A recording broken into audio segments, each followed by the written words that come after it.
Because he was African, by the way. Come to my church. And I thought to myself, everyone wants me to go away.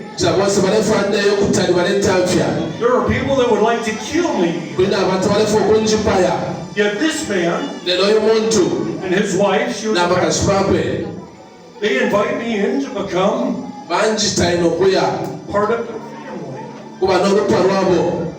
So I said, okay, I'll come to church. Mukobao, right?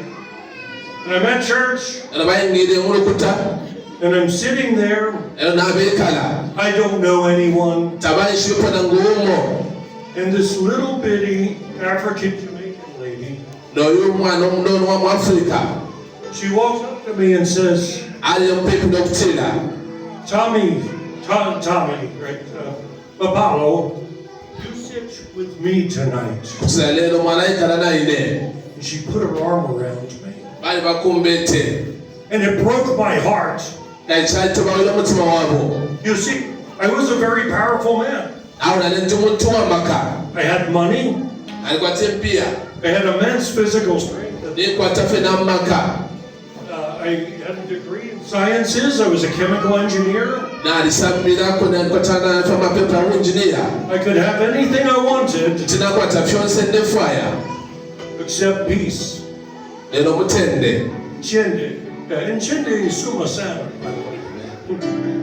So I'm sitting there and I start to cry. For Masungu men, they spend their lives getting ready to fight with each other all the time. So to cry is to be weak. But I could not stop it. And I looked over, and she smiled at me. Now, there is a verse in the Bible that says, many of you have entertained angels and did not know it. Twice in my life, someone came in and stopped really bad things that were about to happen. Both times, I cannot explain where they came from. How could this lady possibly know me? A time earlier in life, we were out in the jungle, we were out of water. We weren't too far from being in real trouble and dying. And a man came out of nowhere. We didn't even see him. And he gave us water. And he was turning to leave. And I could see on his shirt, he had a Holy Spirit dove. And he turned and he left. And I looked down the trail. And I could see like half a kilometer down the trail. He wasn't there. So again, the alarms in hell are going off, but Mama is praying. You have this power, every one of you. Everyone that accepts the deal with Jesus and gives up your right to avenge yourself and your harm and your hurts, you have to but simply ask him and he will fill you. And he will take away the rage and the pain and the suffering. He will replace it with a peace that you have never known. Amen. Amen. So I sit there next to this little African angel, and she's talking to me, and she can see into my heart. Now I'm getting nervous. My heart was not a very nice place to be looking. And I had to admit, my entire life had been a complete waste. I had spent all of my years up to blaming everyone who had done things to me. Oh, the fault of my father because he rejected me. You are not defined by how much money you have, how badly someone hurts you, how bad accidents take place. You're defined simply by how you respond to Jesus. It is that simple.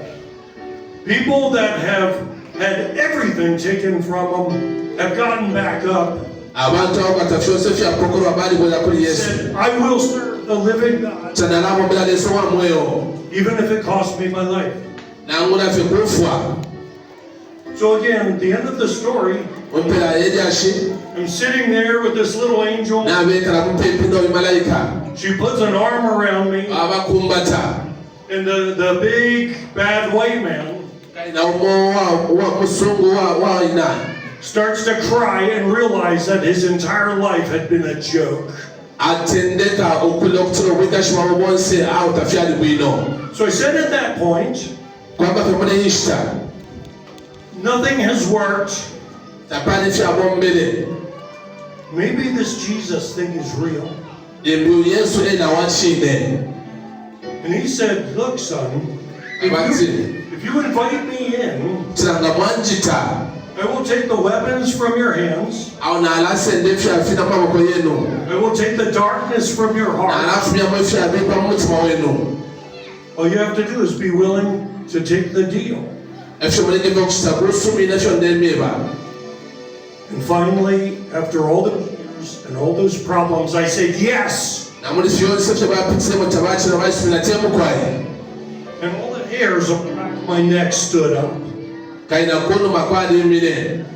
And I got in my truck to leave that night. And I felt someone sit down next to me.